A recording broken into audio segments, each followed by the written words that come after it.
Welcome back as we continue our coverage from the Excelsior 250, the opening round of the TIORC Championship for 2020, with the not-so-simple formality of the first 84-kilometer loop done and dusted that counted as a prologue, which would therefore decide the starting order going forward into the 2 laps main race. Let's first take a look at the guys that unfortunately didn't make it all of the way. For the B63 of Quinton Lessing and Noel Acton, even though they made the big trip from the Western Cape, a broken drive shaft put them onto the sidelines and they would not see the flag at the Excelsior. For Hein Kruger and Albertus Venter this time around, mechanicals dogging them in the early part of the season, they would have to go back to the short drawing board and figure things out before round number 2.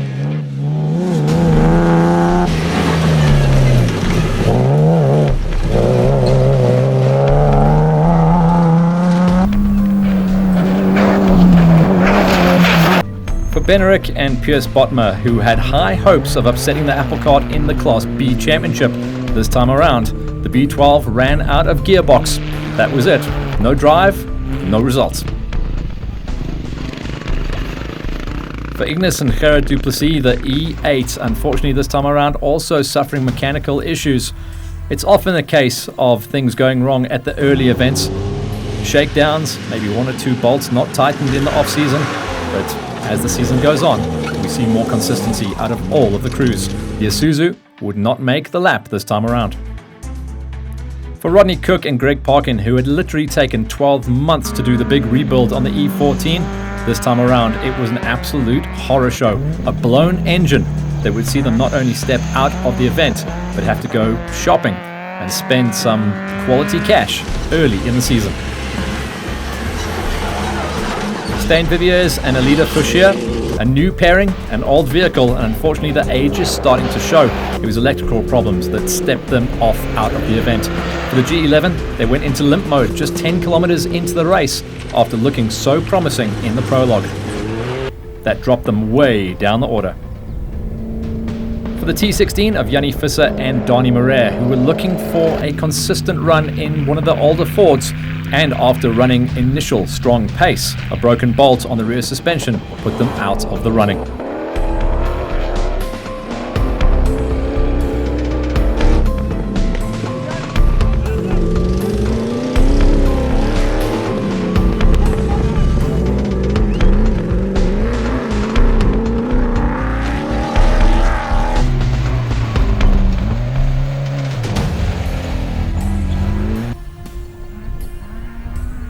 After not lifting through the early part of the run, Cobus Fourie and Philippe Leroux looked like they were on for an absolutely dominating run. Mechanicals, though, crept up on them, and perhaps it was just asking a little bit too much in the early stages for the P44. They were out.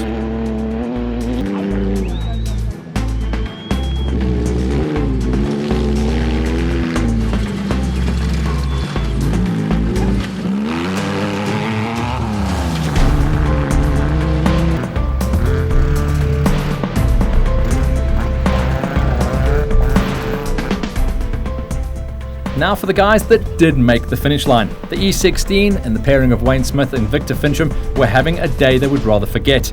They had to overcome many issues to eventually make it to the finish, 18th production and 6th in Class E.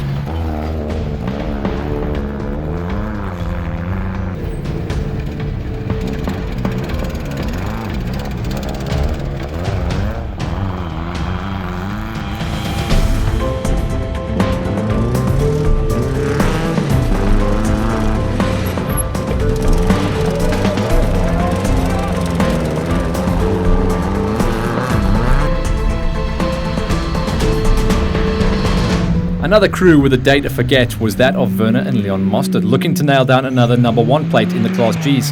They didn't have things all their own way and eventually finished 17th in production and 5th in class. That would have been expected at least a top 3 overall and a win in category.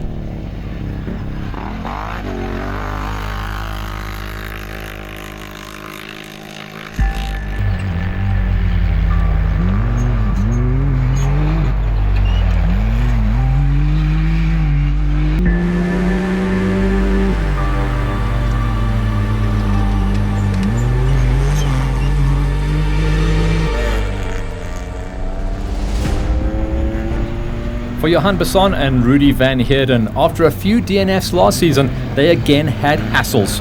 But this time they pressed on to bring the Hilux home in 5th place in Class E and 16th production vehicle. This is against all odds. This is off-road championship racing, and you have to bring it to the finish line no matter what. Hats off to Besson and van Heerden for toughing it out.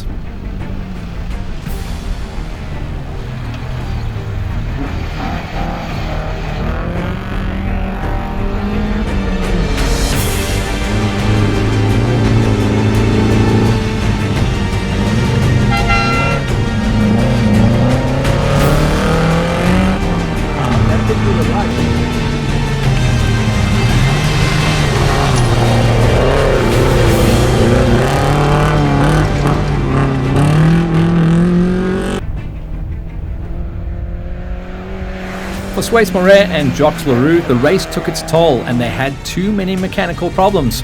But they did push on. Finally, they missed out on a podium by just 1 place, 4th in Class E.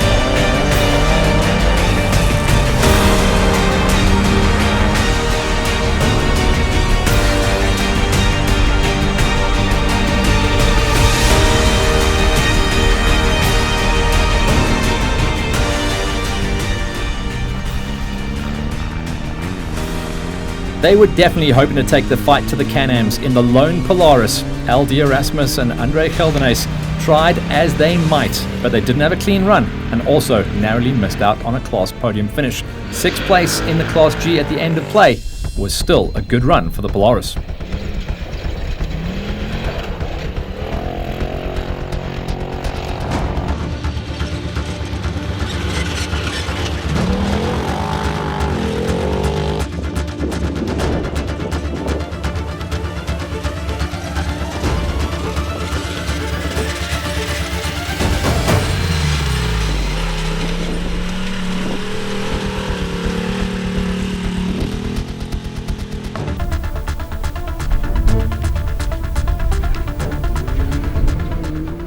Third spot in Class G belonged to the G87 crew, and with that, 13th place overall productions went to Theo Erasmus and Eddie Odendahl.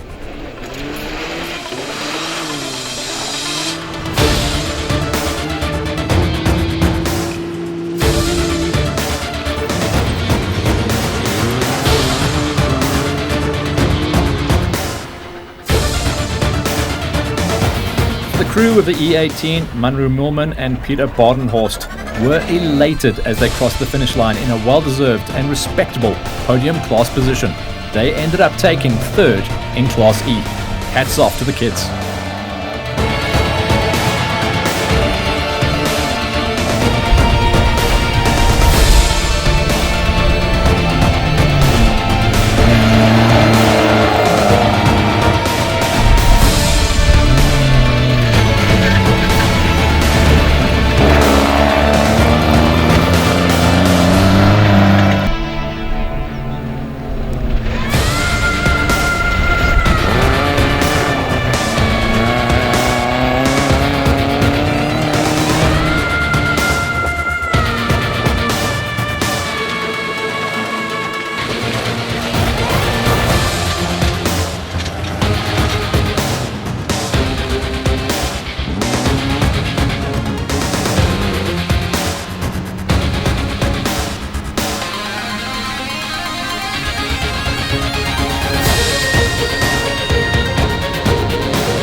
For Dolf de Toy and Raul van der Westhuizen, a new pairing coming into the event, the E2, not quite a perfect day, but a 2nd place in Class E was not to be sniffed at, especially when you consider that they finished a 2nd behind brother Tians in the Class D Propeller Center Land Cruiser.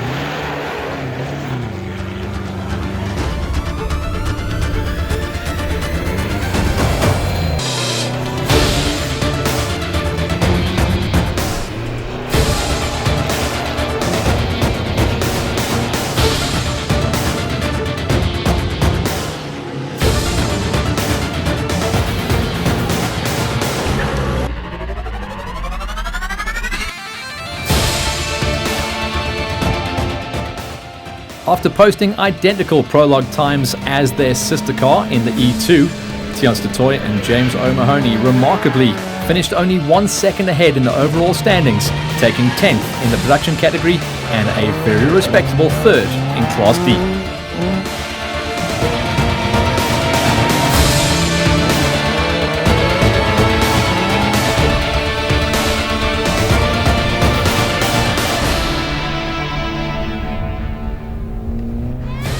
For the boys, Sifu van Schalkwijk and Arthur Croshaw, they chased the ladies as hard as they could, but in the end had to settle for 2nd place, that in Class B and 3rd in the special vehicle category.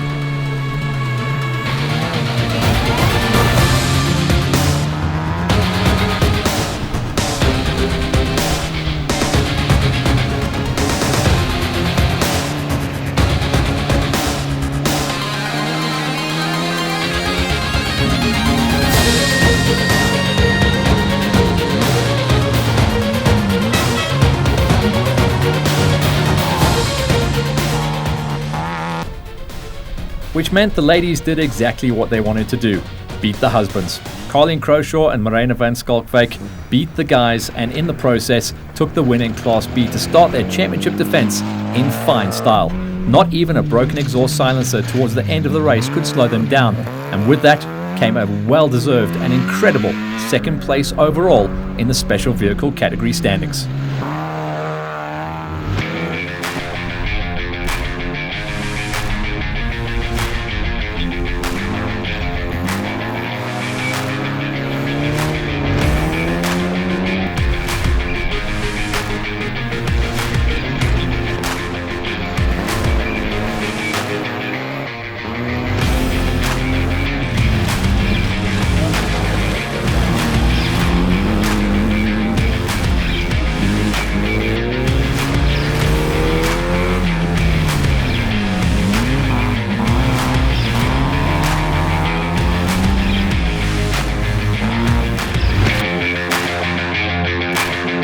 So join us after the break to see who got to the checkers first at the Excelsior 250.